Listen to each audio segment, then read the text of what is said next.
Bites. It is episode 126. How does the lighting look? Huh? So Amazing? yes. Paddles went online and found some lights and ordered them, and they have arrived. And at this point, this upstairs looks like I have created the world's worst television studio. Yeah. Like, if you went in, you'd leave. Like, if you came in and somebody said, hey, I got a TV show in here, you'd walk in and go, yeah, I don't really think they do. What are all these cardboard ladies? What are these? Yeah, well, these cardboard ladies, there's a lot going on. There's a lot going on with everything, termites. So I did the Ryman on Saturday night. I'm going to tell you about the Ryman, but first, look, they make you your own poster. How great is that? It's real cool. Yeah, my dad's like, can you send me a picture of the poster? I go, I can send you a poster. No, I just want a picture. All right, okay. Facebook. Facebook. I know that's what he wants it for. But I said I'd frame one and send it to, they could do have it in Missouri or, no, they don't care. That's fine. There's more posters for me. Did you make some money? Yeah, that's all he ever cares about. Now, how'd you do at the gate? Like I'm a play for the Cardinals. Well done. It was sold out. It was so much fun. But I'll get to that in a minute. But first of all, a lot of you may be looking at this thing on the desk. Well, there's 85 things on this desk. Well, I forgot because I put this in the office because I've just been busy. Because about 2 weeks after Christmas, I received this thing in the mail, and I didn't know who it was from. It did not take me long to figure out who this would be from. Of course, it would be from Lewis Black. This was my Christmas present from Lewis, and I just refound it in the office because I haven't had time, and I really want to do it correctly. It makes so little sense at all. That's why I knew he did it, because it's called Star Wars Chia Pet Grass Planter featuring the child. That's Yoda, right? Isn't this Yoda? No, Baby Yoda or something? I don't watch Star Wars, really. No. Well, it's super cute, but then on the package you see, here's the Baby Yoda or whatever that is, and then there's a cat, a real cat, eating grass. So this chia bowl, Wow. one chia the child, this is what it includes. I have seed packet, growing mix, and it's a reusable cat grass planter, wheatgrass and oat grass mixture. It's a healthy treat for your cat. Grows about an inch a day. I mean, It's so bizarre. Yeah. I can't wait. No, I'm going to try it. We'll monitor it. Termites, we'll see if it works. I do not know. Lewis isn't the type to go to Walgreens and look in the as on scene TV aisle, so I don't know where he would have purchased this chia pet. Amazon. I'm going to have to ask. Amazon. Why would you see this on Amazon? I think he looked for it. You think he went looking for it? I don't think. The Star Wars mandolin chia cat. It's not a chia pet. No, It's a chia. One, but, wow. Anyway, I'm going to do it in front of everybody. But I have to read the instructions because I did a chia pet of Richard Simmons and nothing grew because I didn't read right, which is a story of my schooling career. Okay, let's do what we're eating and drinking. First of all, in honor of Nashville, we're doing, this is the greatest name for a beer ever. It's from Little Harpeth Brewery, Sneaky Goat. I love it. Oh, nice. Yes, and it's delicious. I've already poured one in and have a seltzer backup after that. So shout out to Nashville. And they made a beer. The Tennessee Brew Works made a beer for Zanies, the comedy club, in honor of their 40th anniversary. It's called Laughing Something. I'll have to get a hold of it. Yeah, because I was on the local news in Nashville, and I don't want to say it's hard to get on that show, but my friend Brian was on the day before. I'm like, you were on tour? What are you doing on the news? He goes, oh, because they made a beer for Zanies. He owns Zanies. So I'm like, oh, and then he sent me a clip of his segment. I'm like, and then I got a little preempted because of tornadoes. I did air. I aired on Friday, but it should have aired. But you know what? You should put on a tornado over me any day of the week because I was just sitting on the deck watching it come in. Very tornadic. It didn't happen, though. I saw your video. Mm-hmm. All conditions were correct, were right and perfect. Right. So that's what we're drinking. That. Then, I'll just show you guys this new T-shirt. I love it. My favorite color combo, blue and gray. Oh, yep, and then it says box wine and tiny banjos. These will be on the website soon. You can't see it. Oh, you can't see it? Okay, how about that? There's so much shit on my desk. Yeah. Everybody says they're very happy. They're super soft. Because why? And I've all sizes from small to 3 times. 3X, 3 times. Yeah. I don't know. All right. Well, wait.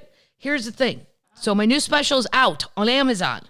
If you tweet a picture, I've never done a giveaway, but I'm doing one. If you tweet a picture of yourself or you with your significant other or your dog or your cat watching this special, if you take a picture of that and then hashtag it laughing stock. No, laugh track. Nope. Come on, it's for laugh track. That's for Amazon. Hashtag one word, laugh track. And hashtag hunting Bigfoot. You have to put those 2 hashtags in. Take a picture. You can send it to Twitter. You can send it to Instagram, wherever. And I'm going to give the facial book. Yeah. Now my mom will do it. Can I have a T-shirt? I posted a picture of me and your dad. No. You have enough T-shirts, Mom. I think yours are softer than Lewis's. They are. Yeah. But his are pretty good, too. Anyway, I'm going to give out a shit ton of T-shirts. So, because I want Amazon to know you guys are watching, they care. The children at Amazon that have been so helpful. Just really helpful in launching this thing. It's been amazing. Especially when I never get to meet any of them, Emma and Jamie. Yep. Shout out if you guys are listening. So there. It's been a real fine little experience. Fun. So that's that little business. What am I tasting? This is a great disappointment, but I think everybody should know it. It's a terrible. I can't tell you because I've already tasted one, but I cooked some. It was supposed to be. I eat frozen White Castles in a pinch. Proudly. Yeah, I'm not embarrassed by it. I mean, I'd rather have real ones, but these were in the freezer section, and it says White Castle Cheeseburger Bites. It says new party pack. Always tasty and fun to eat. Made with 100% beef. I doubt that, but I'm not here to complain. But these things, I love White Castle. Termites, do not spend your money on these. Get the rib. They don't even taste like White Castle. You know what it is? I don't know, like weird cheese and beef in a ravioli outside. Yeah. Okay. I love White Castle, but guys, that was terrible. Baby cat might like them. Baby cat won't eat it. Baby cat, I think because they were feral and I just fed them cat food. That's really all they like. I tried to give them salmon. I tried to give them chicken. Like real salmon? Yeah, real salmon. I ate it. I gave baby cat a third of my food. Nope. Didn't even care.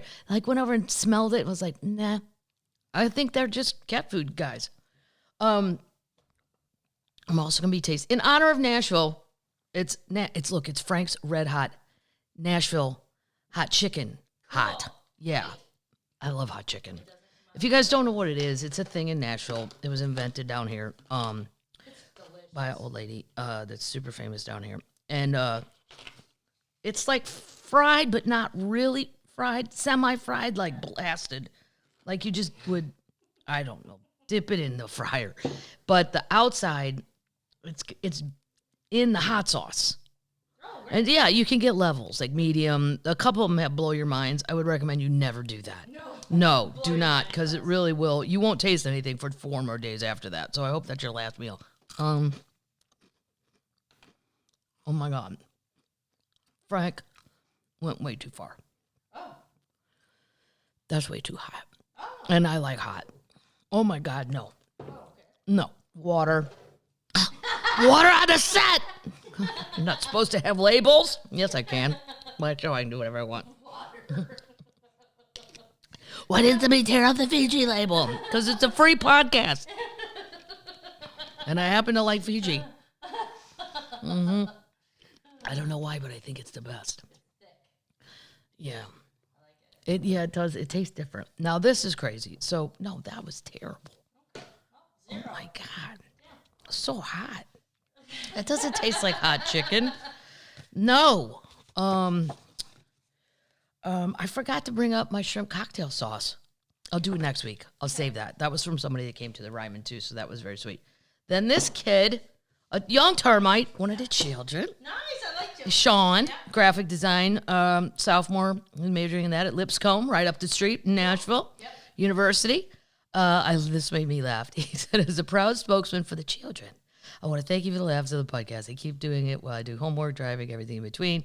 He gave me some stickers for my comedy notebooks. Nice. Thank you. And then he said, here's a can of the weirdest Pepsi I've seen.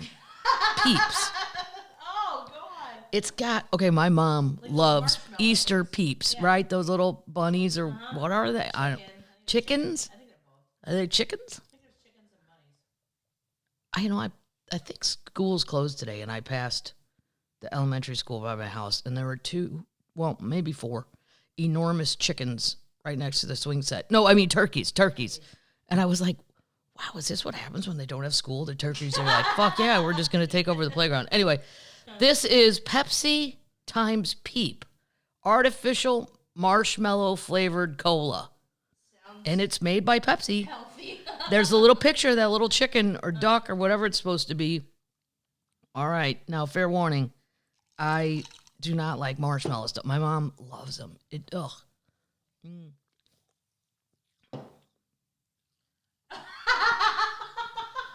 Oh my God, that's terrible. My mom will love it. He gave me 3 cans. I'll save the other 2 for when they cruise through here. Oh God. That's terrible. Oh, this has been a terrible tasting. I didn't like anything. That did make me curious, though. I would have wanted to open that anyway, so thank you for that. More beer. Yeah. Ooh. Oh, the water. Mm-hmm. Oh, my God. Then, this person bought me this. I think it's funny. It came backstage at the Ryman. I like it when the old security guards come back with tiny gift bags. Ma'am, are you accepting gifts? Yes! I guess a lot of people don't. I don't know. This Lacey had no more. She forgot to get a card. Sorry, no card. Too much pre-gaming before the show. Thanks for the laugh. And it's a towel for your kitchen. It says, you say tomato, I say Bloody Mary. Nice. Love from Paducah, Kentucky, which I stop in all the time on my way from Nashville to St. Louis or back and forth. Paducah's got some fun little things going on there people don't know about. It's a little well-kept secret. Cool. Yeah. So that stuff was great. And then the last thing, and then we'll get to it. These people made me laugh. Our names are TJ and Carrie. We've been huge fans of the podcast from the beginning, and they like comedy and all that. But they brought me this cowbell, and I mean it's substantial. It's not, and it's still got the paper on. I'm not even banging it like for real. I'm gonna figure out a way to use that in the podcast. It says it's a bully belt. What? It's a bully belt. A bully belt. Well, this is how this thing got started. We both went to Mississippi State University, and their whole thing is cowbells. Look up a video of a home game at MSU and see the insanity that is cowbells. The story goes that MSU was playing Ole Miss in a football game and losing badly. At halftime, a cow got loose. Stop it. And walked onto the field, and then MSU came back to win the game. TJ still goes to MSU and believes it is the best college for tailgating. Well, maybe I'll go on down that way. If you find yourself near Starkville, Mississippi in the fall, I could come tailgate with him. All right, well, thank you, guys. You never know. I've been known to do stranger things. You know who likes Mississippi State? Who likes Mississippi State? Who went there? Dak. Really? Yeah. Drummer friend Dak? Well, not Dax. Oh, Dax. I thought you said Dax. Dak Prescott. Dak Prescott went there. Well, guess who the quarterback for the XFL St. Louis Battlehawks is? A.J. McCarron from Alabama. Stop it. Yeah, the one that had the cute wife that Brent Musburger, like an old man, got all creepy and was like, hey, isn't she hot? And then that was the end of that. She was Miss Alabama. Huh? She was Miss Alabama. She was Miss Alabama? Well, good for her. Somebody's got to win. Remember she did Splash with Louis? I do remember she did that show Splash with Louis. I can't say that I was that impressed with the diving or the one-on-one behavior. Louis was like, who's that lady that won't talk? Like, that lady that won't talk is the super hot, I don't remember, wife or girlfriend or whatever of AJ. But now he's the quarterback for St. Louis. I did not watch. I just saw a highlight. It's time to start watching. But the Ryman, let's go to that for a minute. So So my friend Jim and Dan and their wives Sue and Shell, me and Jim and Dan, and there was another one, Mike. We bus tables where in St. Louis at where Stuart Anderson's Great American Black Angus Cattle Company. Try to say that 3 times. And I worked there so long, I got a diamond cow pin because they had a square cow. That was their emblem. Is a steakhouse. Kind of like better than a Longhorn, but not anything like a Ruth's Chris or nothing. But we had live bands in the bar. It was kicking. Yeah, it was. And we all worked there forever. So they've been my friends since I was 16. They came down to the Ryman.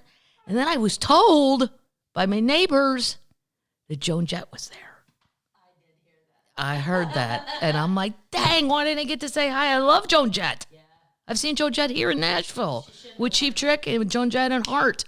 She's just a badass in her whole set. She had the sweet spot, though. She was the middle of the Cheap Trick open, then her, and then Heart. So she did have a sweet spot. It's always hardest to open. Well done, Dak. To Dax and his band. Yeah, well done. But, yeah, it's really weird, though.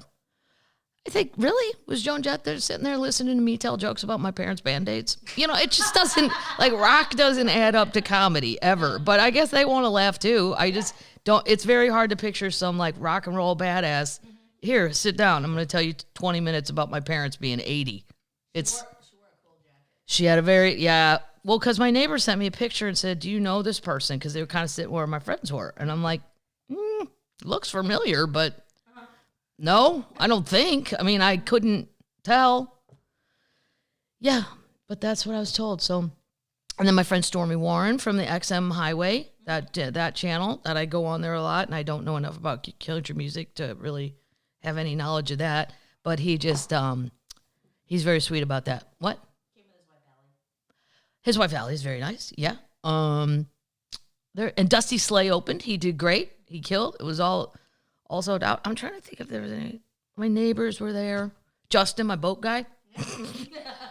I've had Justin. He's worked on the like boat, like winterize it and stuff. And then one time the lift kind of fell and he fixed it. And I've known him for probably 6-7 years. And I was like, dude, I just realized I've never known your last name in my phone, and you're just Justin Boat Guy. And that's not to degrade you. That means you're the only one. And then my little friend Ryan from golf, he came. Fun. Yeah, all kinds of fun. Anyway, enough of all that. But I was going to tell you guys, because quite a few termites asked. Did it feel cool? Like, was it cool? The Ryman is so cool. Yeah, it's like nothing else, because it's an old church. It's pews. You could go out there literally with no mic. You don't need one, because it was built in when? 1892 it was completed. Whoa. So they didn't really have all the mics and stuff back then. Right. So you had to build it where the acoustics were great. And this dude, we opened, because people were asking what's the big deal about it. Here's the big deal, kind of. It was originally in the Union Gospel Tabernacle, and it was renamed the Grand Ole Opry House for a period. It's 2,362 seats. And the Grand Ole Opry was there from 1943 to 1974. So when people would listen to it on the radio back in the day, that's where that was coming from. It opened in 1892. The construction guy was Thomas Ryman. I didn't know why was it called the Ryman. I had no idea. He had intended to have tent revivals, and he instead converted it into later himself converted to be a devout Christian who pledged to build a tabernacle so the people of Nashville could attend large-scale revivals indoors. Took 7 years to complete, cost $100,000, equivalent to $3 million in 2021. Wow. That's not that much. Am I reading that right? Yeah, $3 million. That's why there's pews. Yeah, it just seems like it would cost more to make that. Well, they're not. It's right downtown off Broadway. They're not counting the location. I think they're just saying the actual building supplies. They went over budget.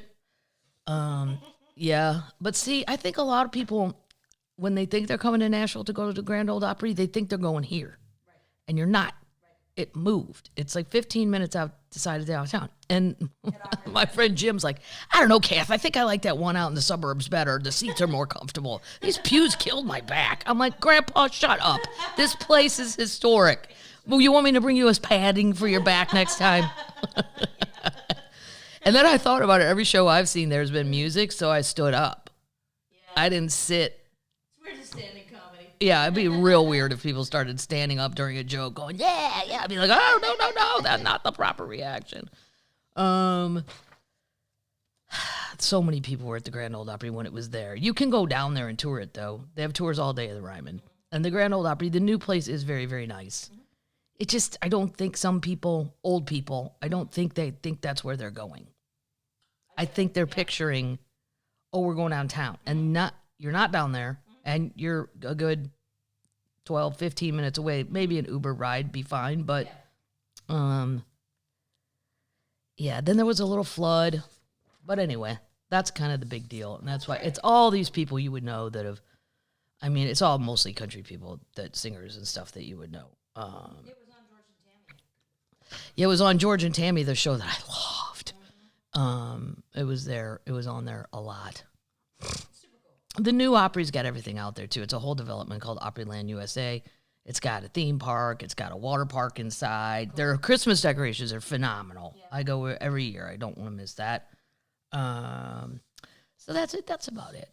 There you go. There's a little history. No need to bore everybody with all the details, but now you'll know if you come to the Ryman, you can go take a tour. Yep. And I've done the tour as just a regular human, and it's amazingly awesome. What do you like about the stage? Does it feel different? The stage is, well, it's just wooden and it's old, and then they put a carpet down so you're not clunking around. You don't want to be clunking around, bothering people. It just feels like you're time traveling. Yeah, when you look out. I took a picture. Well, I had Robbie, my friend, take a picture from behind me so that you could see what I see. And it's a little too feeling of power. I can see how people get carried away. Like, I am the one. Like, no, I mean, I didn't. Yeah, I'll give you a Catholic revival here. Everyone have their drinks, then we're ready to proceed. That's great. So Cool. That was a ton of fun. And before that, well, my Queen news is Dolly has a new song with Olivia Newton-John, who sadly has passed away, but they did a duet of Jolene. Oh, great. It's good. Go look it up online. It's very good, actually. And it makes you sad to hear Olivia's voice. It's sad that she's gone. Yeah, sad times. Tanya over here is out on the road. Well, she was for at least the weekend with Winona, Judd, and all the rest of them that are out there in that show. They sang a Tanya song. They sang Delta Dawn. Yeah. And Stevie, I got to find her individual dates because I need to go to that somewhere on the road. Cher, I think, has just ran away with that 26-year-old. And we're never going to hear from her again. But then my missing Queen thing, Anita Baker, I went to see in Atlanta. Oh, yeah. She was just phenomenal. Yep. I'll tell you. And then Usher came out and sang with her. It was amazing. Yep. But she's always amazing. But Babyface opened, and I was like, I don't really remember what he sings. It didn't matter. He turned the whole thing into a 90s Billboard hit party because every song you would remember from the 90s, basically, he produced it. Oh, wow. So then he just sang them. But they weren't even, they are his songs. He wrote them and produced them, but he didn't sing them. A different artist did. Right. And I was like, wait, there was some song, and I'm like, this is how we do it. Then I'm like, that's not Babyface. And then I'm like, because I was out getting a drink. And then he had the Billboard thing on a giant screen behind him. Like, if you're going to go see Anita Baker, do not be late for Babyface. No. Just when you think, oh, I only know a song or two. No, it doesn't matter. Go. No. And Anita was just crazy good. I don't know how people do sing like that for 2 hours. Because sometimes before a show, somebody that works there will come up and go, excuse me, Kathleen, do you need any towels? I'm like, if I need a towel, you need to call an ambulance. I just stand out there and talk. I ain't doing anything hard. None of this is hard. Anita, I mean, she's 65. She's running around. And then Usher comes out, and it was just amazing. Awesome. I sat next to an Atlanta Falcon. He was so big. And then his wife really wanted to dance, so I got up and danced. He's like, thanks for doing that. I just don't feel like getting up. I'm like, come on, you big dog. Get up. Let's dance. He wouldn't do it. And it was all sold out, the whole arena in Atlanta. Awesome. Yeah. She's 65. So guess what, Don Lemon, who said women aren't in their prime over 50s? Why don't you go buy a ticket to Miss Anita and see what's going on at 65? Yeah, Don. Yeah, he should be in the trouble box. Yeah. Not in our prime for what? Right. Did he mean for having kids? Did he mean what does that even mean, Don? For the Lord to decide. Women are not in their prime. Really? Go see Stevie, Don. Yep. She's 70 something. Cher is running around with a 26-year-old. Dolly, 70 something, killing it. She could sell 1 million tickets if she wanted. Tanya, smoking it out there on the road. Don't tell me women aren't in their prime. I would have said for what? Poppy Harlow got up and walked off the show. I don't even watch it. I'm not up that early to watch. If anything, I would have SportsCenter on anyway. But yeah, I can't. The morning shows are even like, I don't know. They're hard to watch. But Yeah, they are. Don Lemon actually said that. And I'm like, I'm not even saying you should get fired per se. Because everybody goes, I can't, you get your ass out here and explain yourself. And then I'll decide if you're keeping your job. Right. You first of all get on here and I've got some questions. And I want all these women to show up and go, hi, my name's Anita. I made $500,000 on Tuesday. What'd you do, Jackstraw? I don't know that she made that. I'm guessing though. I mean, if you do the amount of ticket times 20 plus you got to, she's got to pay some people out. But yeah, I bought a lot of Anita t-shirts. Myself alone, she made $300 because I had to get my friend Bronson one. I had to get. That's great. Yeah, I can't believe Don Lemon. And then CNN, he wasn't on the next day. If you didn't hear it, I didn't even see the episode. I've just read about it. But to say women aren't there. Oh, he was talking about Nikki Haley because she wants to run for president. Whatever. He said that she wasn't in her prime, I guess. Yeah, because she's 53. I'm like, that's how old the president's supposed to be, ding dong. That's the only thing that Nikki Haley has going for her. She's from South Carolina. They like her there. She's attractive. She is smart. She went down the Trump road to a point, and then she stopped, so she saved herself from the insurrection. You know, who knows? But Don Lemon had no right to say that, and it's just a ridiculous statement. Unless you mean, okay, I'm not. I don't want to have kids. I can't have kids. Both true. All true. Yeah. But so are dudes. You shouldn't be having them after 50 either. No. The kid's gonna have a grandparent day, and you're it. You're the grandparent. It's how goddamn old you'll be. All right. Done. Moving on. Yeah. Update. Did I get everybody in? Yeah. Update. Joan Jett. I texted my friend Jim after the show. I go, did you stay in your seat so I can come get you? He goes, no, Kath, I'm in the alley trying to score an 8-ball. I go, shut up. And he somehow knew to walk. I won't say it because Ryman wouldn't, but there's a place you can walk to. Anyway, it made me laugh so hard. That's what he texted back. Update, Netflix loses millions of subscribers after applying its new anti-account sharing policies. Who didn't see this coming? Right. What do we talk about on this podcast? Amazon. Amazon's not losing people. No. How much do we love Amazon? That's right. Love it. Well, I like some stuff on Netflix, but this was a terrible idea. In the beginning, you told us we could all share. And then you rethought it, and years later, after we all set it all up, and my parents, I got to call my mom and dad and see if theirs got yanked. We got an error. Well, no, he called me 2 nights ago. No, it was last night. Do you still have Netflix? I go, I do. Is Mordic on there? I go, what? MORDIC or K. I go, do you mean Narvik? The Swedish World War II, the Norwegian World War II deal that I haven't had a chance to watch yet. He goes, because then I pulled it up. I go, yeah, Dad, it's right here. It's not on our Netflix. That's impossible. Nope. If it's on one Netflix, it's on all Netflixes, Dad. Well, it's not. I go, how are you spelling that? That's what he did. The M. I go, no. N, like Nancy. Oh, okay. There you go. ARV. He goes, well, here it is. Yeah, Dad, it's no, whatever. Good times. Anyway, the problems with Netflix continue to escalate. In recent months, the movies and series streaming company has received multiple criticisms of social networks for wanting to impose policies and mechanisms to prevent shared accounts between users. According to company data, it's estimated that more than 100 million Netflix accounts are shared among users, representing millions in losses. It's not losses. That's where they're thinking wrong. Yeah. Those were fake people anyway. Some of them might have been fake people, but a lot of them are real people. But you're assuming that if you yank it, they're going to sign up and pay on their own. Right. Maybe some will, but I guarantee you at least half won't. Right. Like if my parents went off, if theirs went off, unless they were in the middle of something, they'd go, well, we didn't have it before. We don't care. We're not giving those people money. I mean, there's a lot of people I would have to do it again, which is fine. Right. But a couple weeks ago, the company had to apologize for users for policies that lasted just under 20 active hours, which prohibited the sharing account between users, which would imply the permanent blocking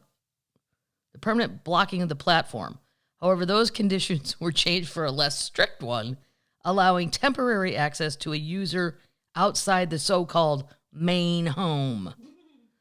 How outdated is this? You're thinking of the... Yeah. Right. Yeah. Despite their efforts, these policies did not work, so the company charged $5.99, $6, for each additional access to shared Netflix accounts in different countries. This made the platform subscribers even angrier since they considered this charge excessive. Since it does not provide a greater benefit, users would have to have more simultaneous screens, even if they paid for additional access. They've not made any statement on how it will revert the changes. However, social networks continue to be flooded with angry users canceling their Netflix. I mean, they're not losses. Those were not losses. No. You said we could do it. Yep. You just have to grandfather all those people in. Those were bots. And well, a lot of them weren't even bots. They're real people. It's my parents. Right. My cousin Mike, all of his kids are jumping on all him, and God, he can't watch anything. Because the kids have taken over all their shit. And I said, you know what? Because their kids are like teenagers and everything. You told us we could do it. I'm saying for any new ones, you set new rules, but you can't go backwards in time. You can't say these are losses. Okay. They never were paying to begin with. Nope. So it's not a loss. Nope. That's what I would say at the meeting that I wouldn't be invited to. No, they might not like that. They might not like you. Well, it's just moving forward. You can change stuff, but you can't penalize these people, and they are viewers. Right. So for advertising numbers, you're telling them, look, I got X amount of people, and now you have lost 100 million? You might be lying. Right. Yeah. Update! This is great. A U.S. judge has ruled that the Church of Scientology leader, David Miscaviage, is officially served in a federal trafficking lawsuit. He's been hiding and dodging. And this is what I said. Just say we did it enough times. There's got to be a maximum amount. Judge Julie Sneed said that Miscaviage was actively concealing his whereabouts or evading service, and that the attorneys had attempted to track him down. They said that opposing lawyers had gone to the proper extents to serve Miscaviage, appearing on his properties and asking for the man's location 27 times. Whoa. I say 25, you're out. Really, I'd be a lot more strict than that. I'd say 10. This is for the lawsuit where he's facing a sex trafficking lawsuit filed in 2022. We've talked about that on the Pubcast, but now that's the only update. Now he's considered served, so he has to show up, or his lawyers have to. Yeah. So you can't ignore it anymore. Nope. You can hide wherever you want, wherever you're hiding, David. I'm always afraid to talk about this. I'm afraid they'll like do something. Attempted in Florida 30 times to deliver court papers to 10 different church properties. Whoa. The drops occurred between May and August, and the servers were all turned away by security guards, including at the Hacienda Gardens facility where members say he lives. Hacienda Gardens? Yeah, he lives at the Hacienda. Doesn't that sound like a retirement home? Yeah, it does. Where's your grandma? And she's over at Hacienda Gardens. Oh, she liked it. They've been going Tuesdays and Thursdays. It's a great place. Anyway, that's the update. So he's been served. So that's a good thing. Good update. Good update. I'm going to hold this one till I can read it some more. It's about Carol Baskin's husband in Costa Rica, and I didn't have time to go through the whole article. Now there's another one, so I'm going to move it on. I'm moving on. Yeah, I'm moving on. What are we watching? I didn't even talk about that. Here's what we're watching. 1923, Helen Mirren, Harrison Ford. Boom. It's really good. I don't understand the other storyline going on. The guy and the girl in Africa and trying to get home, and then like, oh, they almost die like 50 times. It's kind of ridiculous, but I'll go along with it to get to Harrison Ford and Helen Mirren with an Irish accent. It's just great. She's brilliant. And then every time I see these shows like 1883 or 1923 or Yellowstone, and I think of all those people when I go do shows like in Billings, Montana. If your family's been there that long, you have a right to be pissed everybody's flying in. Yeah. They had to die for that. Yeah. You know, nobody in my family died to live in St. Louis. We just came over from Ireland in the 1800s, and somebody heard there was a job in St. Louis and got on a train and went. We didn't have to kill anybody. We didn't have Indians. Like, these people do have more of a stake. Like the Montana people, I'm sure, that have been there forever. Like, who are these California freaks flying in here to do pretend cowboy things on weekends? Montana has no speed limit, and they may have to implement one because of the people. I know they have no speed limit, but now there's too many people. They may have to. Mm-hmm. Breaking news. I don't find a joy in no speed limit. I know a lot of people do. I know, Battles. I know you love it. No, I've always been an old lady driver. I had to go about 70. Yeah, it's fine. I don't want to go 100. I just feel like things could get out of control quickly. I don't want to go 100. I just want to go fast. One time I was going 90 in the Salt Lake, outside of Utah. I was going to this casino. It's where they do they test land speed in the salt flats. Yeah. And I got pulled over. This guy had to be like a clean living little Mormon guy, little cop. And he pulls me over and he goes, do you know how fast you were going? I go, he really said that. I go, and he was like incredulous, you know. Mm-hmm. Ma'am, do you have any idea? I go, no, I don't. Nope. And he goes, you're going 91. I go, are you shitting me? And when I cussed like that, I could tell his antennas went up. But I didn't say it in a mean way, or I wasn't angry. I was shocked, like.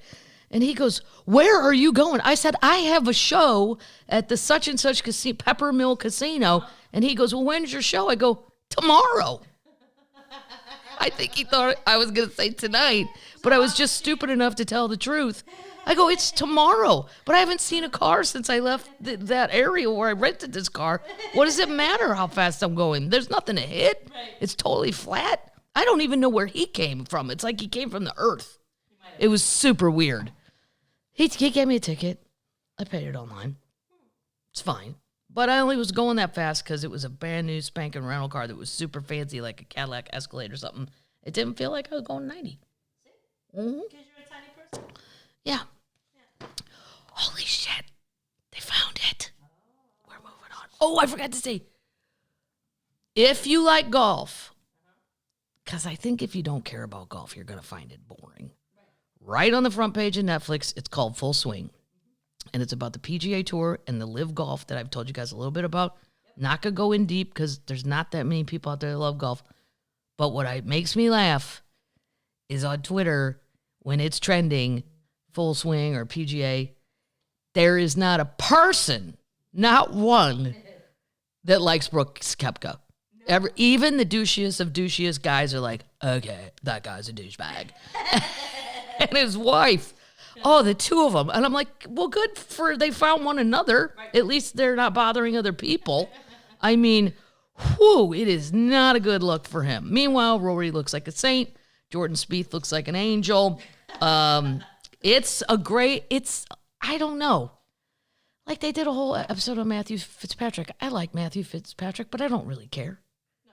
They don't seem to have had a storyline really to it. I think if you like golf, you'll enjoy it. You could have it on in the background, though. You don't have to focus. No. Like I started Narvik, and it's it already looks to be great, but it's in subtitles. Oh, you gotta focus. Yeah, my dad's gonna love it. He can read the whole movie. He doesn't have to hear shit. Anyway, holy shit, they found it. Owner. So this guy found in 1941 in a barn in Wisconsin. He found a Harley Davidson from 1908. Oh, wow. Yep, and it's called the Strap Tank Harley. Oh, cool. David Ulen found it. After storing the extremely rare bike for 66 years, he had it restored and put it up for sale last month at Mecum Auctions in Las Vegas, where it fetched nearly $1 million. Wow. Yep. In part due to the expert restoration work done on the bike by Paul Freehill of Fort Wayne, Indiana, the bike went for the highest price ever sold at auction, closing at $935,000. Wow. Yep. It's got its name Strap Tank because of its fuel and oil tanks are fastened on the frame with nickel-plated steel bands. The bike also is there's only 12 others like it in the world, and it has a significant number of original parts, including the wheels, tank, engine, seat cover, muffler sleeve, which adds to its rarity. There's a picture of it. It looks more like a dirt bike. It doesn't look like a Harley that you would think. Not They used to be thin, right? very thin wheels. I mean, almost like an electric bike now. There's more to it than that, but yeah, good job. Wow. I'm surprised Leno didn't swoop right in on that one. Grab it. Here's another way you can injure yourself, Jay. He's my friend, but he's got to calm down on all that stuff. If I was Mavis, I'd be like, look, dude, we are not going to the hospital again this month. We're done with this. Yeah. So good for that guy. All right, moving on to news. This story makes me laugh so hard.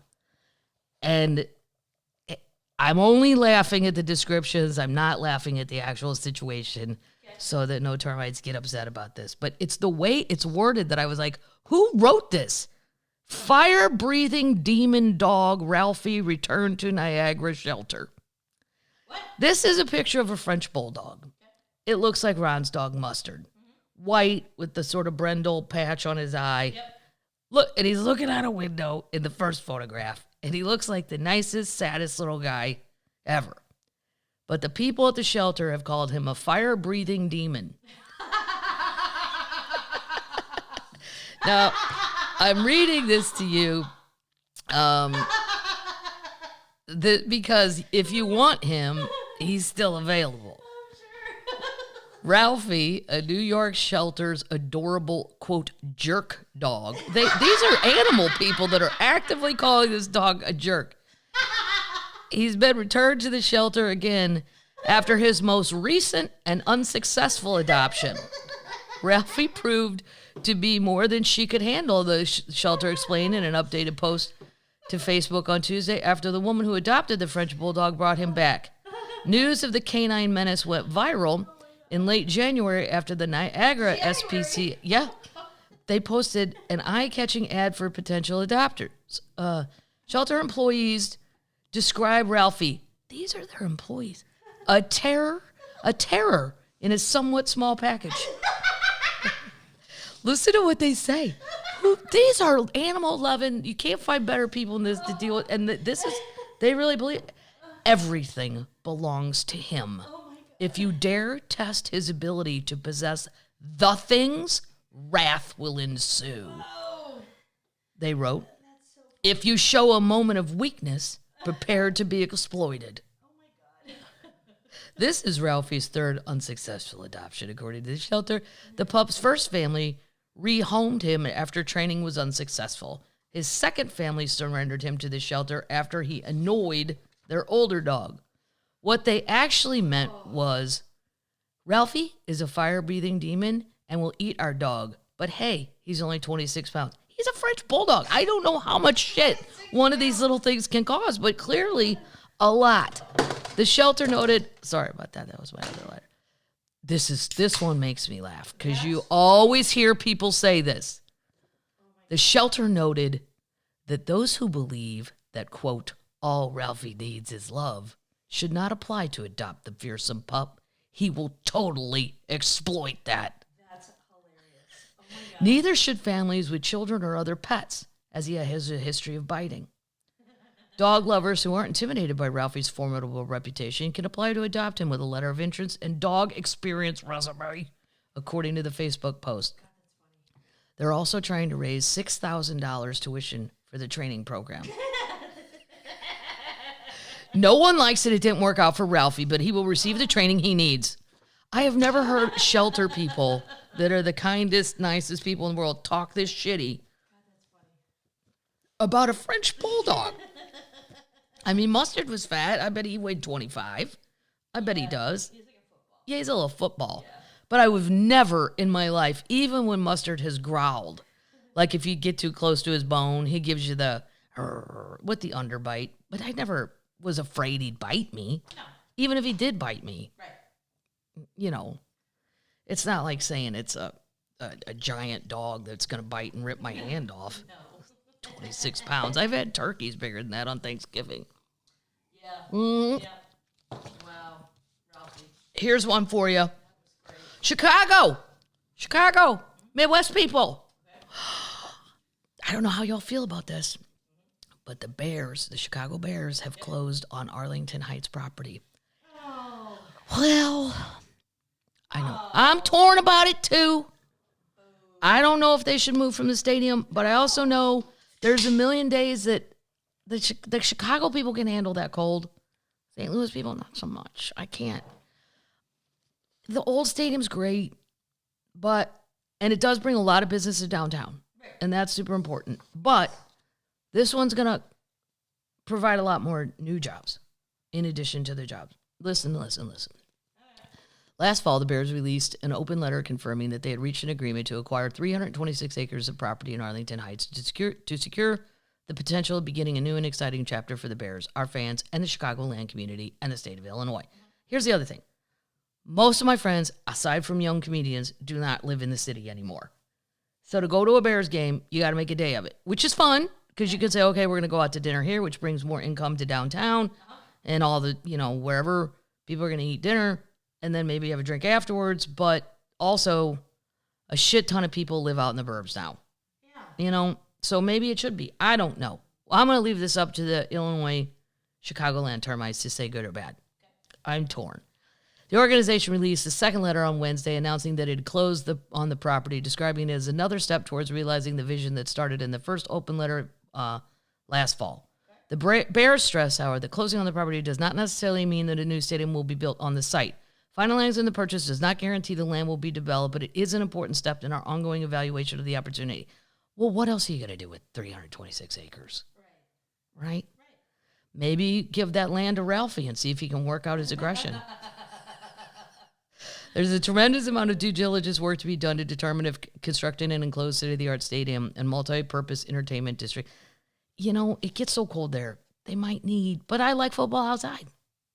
Torn. This is too many things for a Libra. Yeah. Somebody's got to make the decision for me. If the Bears proceed, the development of the Arlington Heights property will be one of the largest mega projects in Midwest history.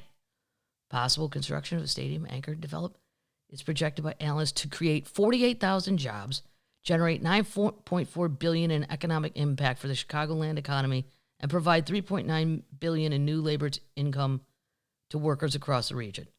The Bears will work closely with the village of Arlington Heights, surrounding municipalities and their residents to solicit extensive feedback on how they can best benefit local communities and Bears fans across Illinois.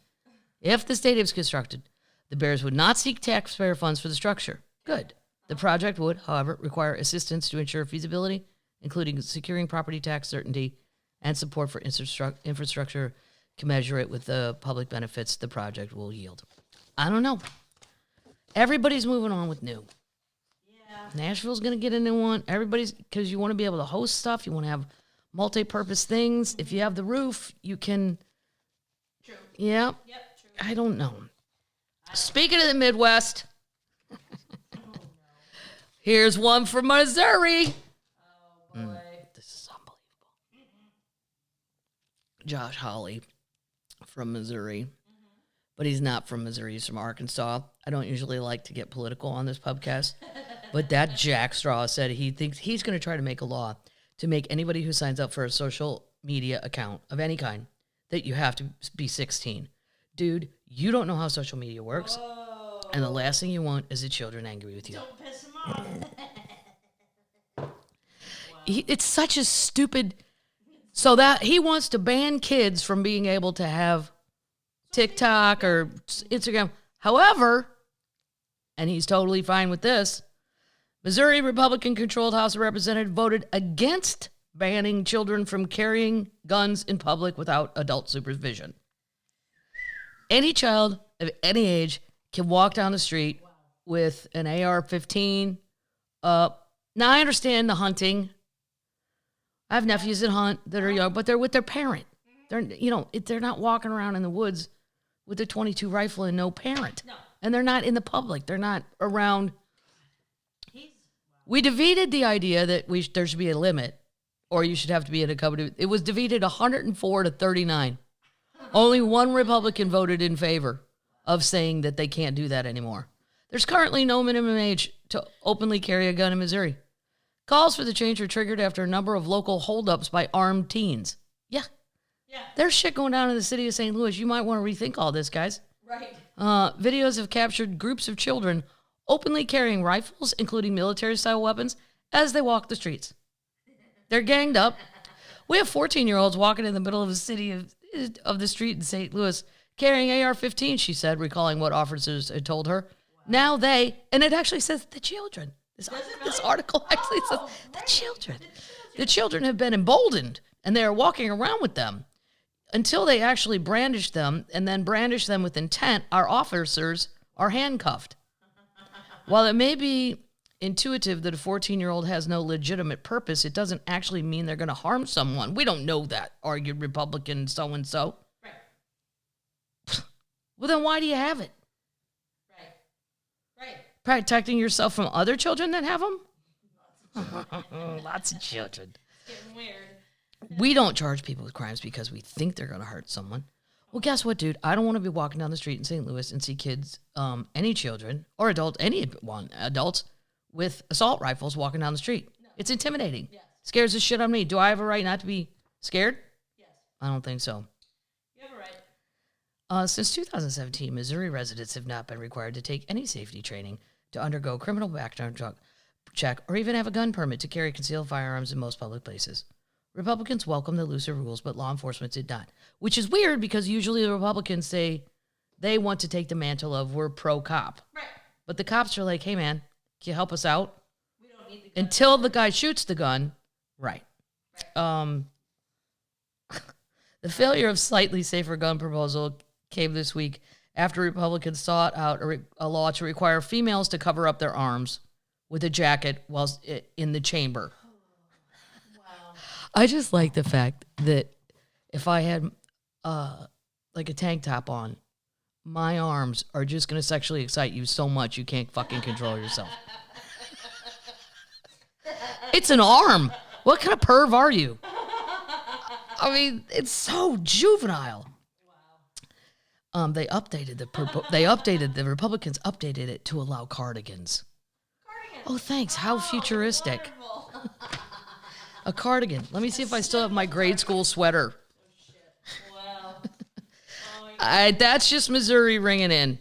I'm just saying. Now, how many of you, any of you, oh, this is terrible news. Okay. Because you guys are part of this Pubcast. You know that you could have gotten a job at the Oscar Mayer Wienermobile. I told you how to do that. I told you how to apply. It's not for us old people. It's for the children. I was thinking, too, I would actually give like $1,000. This is what I want for Christmas. I want to see my mom have to drive the Wienermobile in a grocery store parking lot. And then the requirement for her to collect is she has to pull it out of the parking lot, get it out of the spot, drive it 1 mile down the road, turn around, bring it back and park.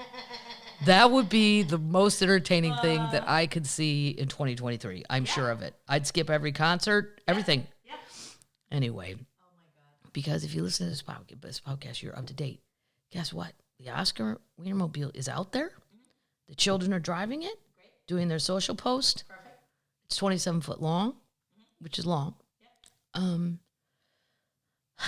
Oscar Mayer Wienermobile found itself in a pickle after its catalytic converter was stolen in Las Vegas. What? Yep. Why? People are mean. I don't know why. Paddles. Do I look like I know why people do mean things? I don't know. I bet I know who did it. Well, and then I was thinking, is it the anti-meat people? Yes. Well, the PETA people rang in and said that they were hoping that Oscar Mayer Wiener could switch to all vegan hot dogs. Come on. Which you're kind of missing the point of a hot dog. Yep. But I did think a compromise, compromise. How about Oscar Mayer offer a vegan hot dog? Why not? A lot of the children like them. But you need to offer the old people like me a real hot dog. Right. Well, yes. Both. Yes. I'll have to send a terse email to Oscar Mayer and see if they're willing to compromise. What would that be? Um, Tofu? A tofu dog? I don't know what they make vegan hot dogs out of. Toe dog? A tofu dog? A toe dog. A tofu. And they should call it Ralphie after the fire-breathing demon. The iconic hot dog-shaped car was making an overnight stop at a Sinesta Sweets Thursday when the driver awoke to find the car wouldn't start. The Wienermobile was towed to a Penske truck rental where mechanics made a temporary fix, including a catalytic converter that got the wheel back up and running. Maybe they're worth money. Maybe it's not the PETA people at all. Let's not accuse people when we don't know shit, Paddles. We feel it. You feel it. Yeah. Can you imagine working at that Penske and the Wienermobile pulls up? No, if you're sitting there as a regular employee, yeah, but you're also like, oh, I don't know how to fix this shit. What? So It's a hot excited. dog. So great. They were able to seal up the area where the converter had been cut. Local media outlets report that Sinesta Sweets is looking at the theft at this time. Yeah, don't we have a camera on it? Right. We should if we don't. Sinesta Sweets. Questionable. The wiener it was able to get back on the road after that. It's going to take a couple months for a permanent replacement for the catalytic converter to come in. Catalytic converters are required by the Clean Air Act and are used to reduce toxic emissions from the internal combustion engine vehicles. The car parts have become the target of thefts due to the rising price of valuable metals they contain. The market value for rhodium, platinum, and palladium have increased over the past few years, and that's why people are stealing them. So I don't know who stole it, but that is one heartless bastard. Yeah. But maybe, because it's the Oscar, maybe it's even a bigger one. Maybe it's a bigger one. I don't know anything about car engines, but PETA shouldn't have chimed in if they weren't maybe involved. well, PETA has a point. Just saying. Why not offer let's meet them halfway? Wrong time to chime in, though. Well, it is a very strange thing. Don't chime in on someone else's misfortune. Yeah, that's If you, just maybe later, not in public, give them a call. Try to be nice. Say, hey, because a lot of kids like that stuff. right. Sage, my friend Sage, she doesn't want to eat a real hot dog. Nope. She's amazing. And then somebody said, well, they wrote a thing. I'll read it next week that instead of offering cancer spewing, okay, you know what? How many hot dogs would I have to eat to get cancer? I mean, do they have cancer? Probably, because it's bad. It's processed meat. My dad's been eating hot dogs his whole life, like a lot. Yeah. Like every time he golfs, Right. which is a lot. He has a hot dog every time. That's a great idea. We should ask He's Sage. 81. Let's ask Sage. We'll ask Sage, what's in a vegan hot dog? Right. She'll know. Yeah. And then she'll say words and I won't know what those are. She's so smart. I'll have to go Google. I don't really know what tofu is. I have no. I know what it looks like. I know what it tastes like. But what is it? I don't know. It looks like a white eraser. That's what I think. But I don't know what it is. The world needs more Sages. Yes, Sage is a wonderful, wonderful youngster. Here you go. You want to buy it? The world's oldest near complete Hebrew Bible goes to auction. Oh! It's more than... See, I don't understand why this isn't just a museum. Why are we selling this shit? Right. At more than 1,000 years old, the Code Sassoon is the world's earliest near-complete Hebrew Bible. Soon it could become the most valuable historical document ever sold at auction. They plan to sell it for $30 to $50 million in May. And this lady will be here to tell you how much it sells for. Wow. That's crazy. Notes in the code indicate that its next steward... Well, okay, wait. Historians say a scribe wrote out the text on roughly 400 sheets of parchment in the late 19th or early 20th century. Eventually, the book landed at a synagogue in present-day Syria, which was then destroyed around the 13th or 14th century. Okay. Notes in the codex indicate that the next steward was Salama bin Abi al-Fakar, who was supposed to keep it safe until the synagogue was rebuilt. It wasn't rebuilt. Then it disappeared for 600 years. What did Salama do with it? It resurfaced in 1929 when a British collector, David Solomon Sassoon, purchased it for 350 pounds, euros, whatever. The document, now named for the collector, remained with Sassoon's heirs until 1978, when the British Rail Pension Fund purchased it for $320,000. It was sold in in 1989 for $3.1 million. Today, Swiss collector Jackie Safra owns it. Sotheby's didn't reveal why she has chosen to sell it now. It's long been held as a revered and fabled place in the pantheon of surviving historical documents. Is it undeniably the most important and singular text in human history? Then why isn't it in a museum? Right. This is weird. It's just in somebody's house. Yeah. It's very weird. Yes. It's in a brown leather binding. The book weighs 26 pounds, the same as Ralphie the fire-breathing dog. In addition to the 24 books of the Hebrew Bible, the Codex Sassoon's pages also include ownership form records and detailed notes of how the words should be written and recited. It's a masterpiece of scribal art. It radiates both history and holiness. Okay. The current world record is 43 million for the United States Constitution. We covered that when that was sold here. Yeah. All right, so there you go. Termites, you want it? Get your ass on down to auction. Yep. It's happening. It's happening. Here's a little quandary. Yeah. And then I'm going to have my dude, Two Dumbest Criminals. It's a feel-good story for the last one. It's a feel-good story. These guys are not only, they just have guts the size of a continent to do what they did. But anyway, first of all, now this is another moral quandary about stolen art from World War II. Okay. You know my feelings on it. And I think it's bad luck to keep it. It's bad karma. It's bad karma. Mm-hmm. Following the filing of a U.S. lawsuit by a family of the painting's previous owner, this is Japanese firm determined to keep Nazi-tainted Van Gogh. And it's a very famous Van Gogh. It's Sunflowers. Everyone has seen it. Yeah. I'll put it in the notes. Even if you're not an art person, trust me, it's been a poster in the mall. Buckles. You've seen it. Buckle had it. Buckles? Remember Buckle? Was that a mall store? No, but Spencer's probably had it.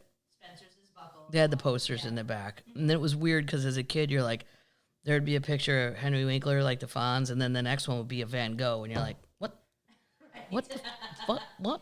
Joan Jett. Where's, Joan Jett. Next one, Monet. What? They just thought they could only give us the hacks. Like, we're such hack people, they can only give us the super famous one. Top 20. Not that the artists were the hacks. No. Following the filing of a U.S. lawsuit by a family of the painting's previous owner, a Japanese business has defended its ownership to Vincent van Gogh's Sunflowers, which it purchased at auction in 1987.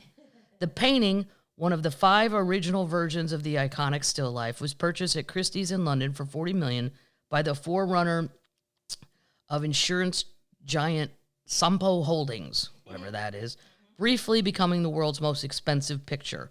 Last month, the family of the painting's former owner, Jewish banker Paul von Mendelssohn Bartholdy, that's a lot of names, Paul, filed a lawsuit in Illinois demanding the artwork's return and hundreds of millions of dollars in damages. According to the lawsuit, Sampo's predecessor, Yasuda Fire and Marine Insurance, has purchased the picture in reckless disregard of its provenance. Provenance! You got to go watch that art thing on Netflix about the stolen paintings in Boston. Yeah. I'm too culturally ignorant that I'd never even heard of provenance. It's just a fancy word for the painting's history. But if you can't prove the history, a lot of people want nothing to do with all this stuff, right? So, reckless disregard of its provenance, aka history, including Mendelssohn Bartholdy's forced sale of the painting in Nazi Germany in 1934. Sempo Holdings wrongfully has employed the painting to reap billions of dollars of unjust enrichment through a sophisticated branding strategy. Defendants have commercially exploited as a corporate emblem what they have long all but known was Nazi-tainted artwork. They defended their ownership, saying it categorically rejects the complaints and allegations of wrongdoing. The company intends to vigorously defend. I don't know. If you can prove this was sold under duress in war, sorry, man. You get your money back. Somebody, Christie's ought to do it. You sold it. Right. What are you selling this kind of stuff for if you know it's tainted? Next week I'm going to tell you guys a story next week about, remember the guy who invented Beanie Babies? Ty Warner? Mm-hmm. Wow. And I had a relative that was kind of obsessed with Beanie Babies. And so for probably 2 years of my life, in every airport I went to, I had a list of the rare ones I was supposed to plow through these piles for. What? Oh my God. But then I became addicted to the search. Like I had my list of 10, like whatever it was, Danny the dinosaur or whatever. And there was a picture. She included a picture next to each one. Super rare, but I figured airports are good because it's just a lot of business people that are like, I'll get my kid a thing. Right. But there's not normal shoppers in airports. Like maybe and I found 2 out of 10. Wow. Yeah. Good for you. Anyway, that man is a bazillionaire and he's doing very strange things in California. And we're going to talk about the strange things he's doing. Okay. Because it's very, very, very, very odd. This is my favorite criminal story. And this is a feel-good story because they clearly were caught.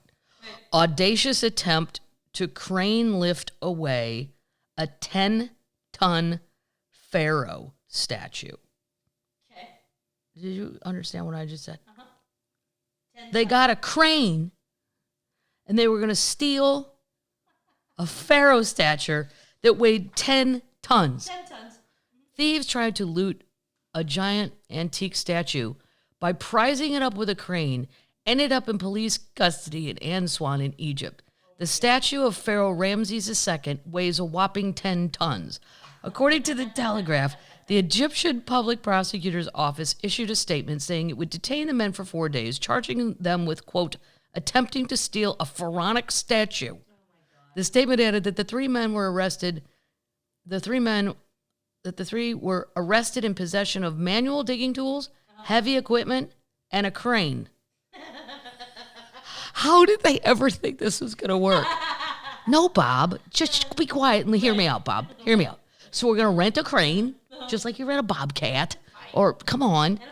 And then we're going to dress like we know what we're doing. Everything's about confidence, Bob. Come on. We all know that. Walk in like you know what you're doing and no one will ask you questions. I would have loved...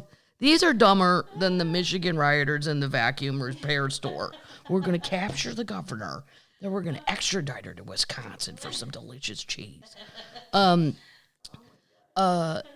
were going to lift the statue and evacuate antiquities in the area. Suspecting the three to be part of a wider network, Al Jazeera reports, the prosecutor's office went on to say that it has asked police to quickly investigate others who were involved.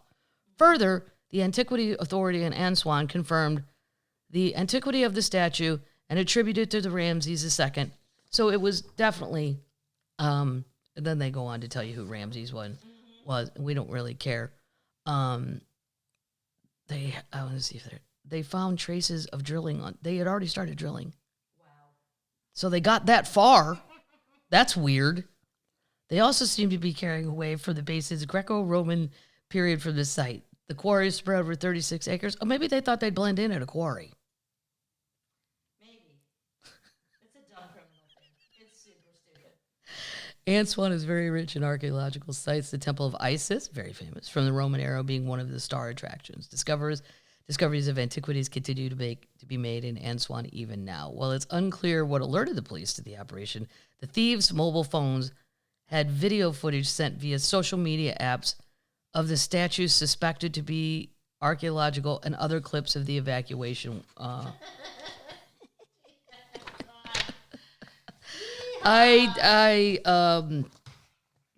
would be a good South Park. By the way, I did watch South Park. I really didn't even know South Park's still on. I do love it, but I forget about it. It's on HBO Max. And they did one about Harry and Meghan. And it is so funny. And then there was an article that maybe Harry and Meghan are going to sue him. You know what? You just got to settle down. Just have a sense of humor. They're making fun of you. But they have Harry and Meghan, and then they're on their, quote, worldwide privacy tour. And it's just them going, why is no one... But then they move in across the street from Kyle, and he gets really upset. He's like, I can't stand it. I'm obsessed with these people. They won't shut up. And the whole thing just makes fun of the fact they say they want to be private, but every TV show, every book, everything you turn on, and then Kyle can't get away from them. The global privacy tour. The global privacy tour. South Park is great. I love South Park. And I think if you're on it, you should be flattered. Canadian.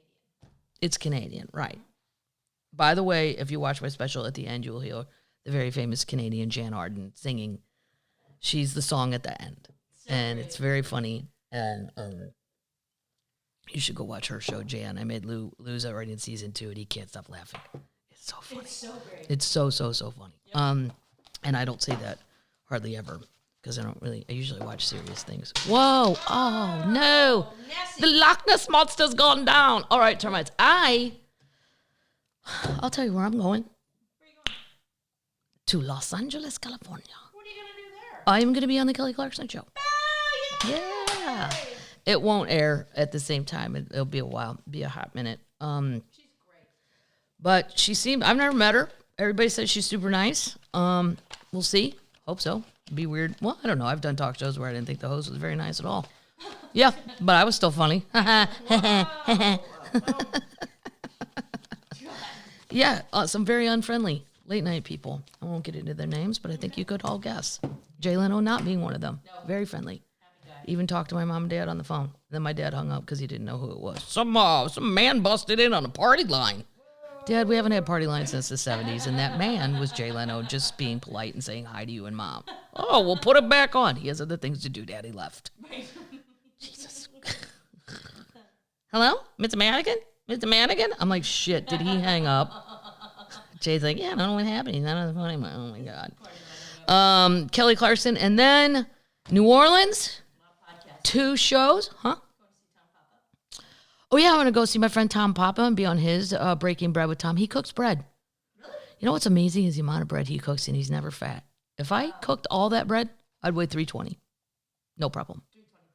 325. And it looks delicious. So I'll hang out with Tom and do that. And then New Orleans after that. Very exciting. 2 shows at the Joy Theater. The Joie. Yep. Fun. I'll be going early to go through the cemeteries and have fun and drinks. And, Trey Mahoney's coming. My friend Trey Mahoney's coming. And then after that, Red Bank, Huntington, New York. And then Memphisto. Yeah. Memphis, Graceland Soundstage. I'm so excited. Yeah, I'm going early because I want to go to the Diving Goat the Diving Goat Bar. No, they don't dive. They're just goats, and they are in the drinking area outside, and they climb up a tower. I'm coming. And then they look around, and then they climb down. Sometimes they lay up on the tower, but goats are fantastic. Yeah. It's Milwaukee, so fun. And then Wausau, Wisconsin, too. Mm-hmm. Yeah, and then I don't know. It goes on. What? Foxwoods. And Boston, we added a second show there. The first one's sold out, but the second one's not sold out yet. So if you want to come to the second one, if you can stay up that late. Yeah. Right. It'll be a party. That's why somebody said at the end, Anita thing, do you think she's going to start on time? I go, Mama's 65. She's going to start on time. Yes. Yeah, because she wants to go to her night. She said that in front of 18,000 people. Yeah, she goes, oh, y'all, I know. I'm here having so much fun, but really, I just want to go to my night. I'm like, me too. Amen. It's late. Yeah, there's probably a really good episode of American Greed on. I could be watching in my pajamas right now. Yeah, so. All right, termites. Thanks for everybody that's watched the special or if you tweeted me. I've read most of them. Yeah. It's very exciting. I really enjoyed the Amazon people, the children. Yeah. Not just the children. There's many people my age working there that are also very nice, but the children amuse me more. Yeah, they're fun. Yeah, they're fun. They're sillier. People my age are just like, yes, no, what, next. Let's go. Chop, chop. Because, I mean, I feel that way, too, so I get it. But anyway. All right, termites, you go be Mardi Gras termites? Bigfoot termites. What? Bigfoot termites. Bigfoot termites? Hashtag laugh track, hashtag hunting Bigfoot. Take a picture of yourself watching the special, or your dog, or your cat, or your hamster, whatever you have. Monkey. Do you have a monkey? Your partner, whatever, husband, wife, whatever. And then we'll dish out some free T-shirts for fun. Good times. Yeah, good times. I need to hire a child to do all that. Like, I can't go get those rolly mail things. Where do I go? It's a lot to mail. I'll get a child. I'll get one of the children to help me. Abigail will do it. Any of the kids in the golf course. They'll do anything for a hot hundo. It's great. All right, termites. Go be Mardi Gras termites. Have some fun. Get some gumbo. Whatever. Go watch the special. Amazon. All right. Night, night.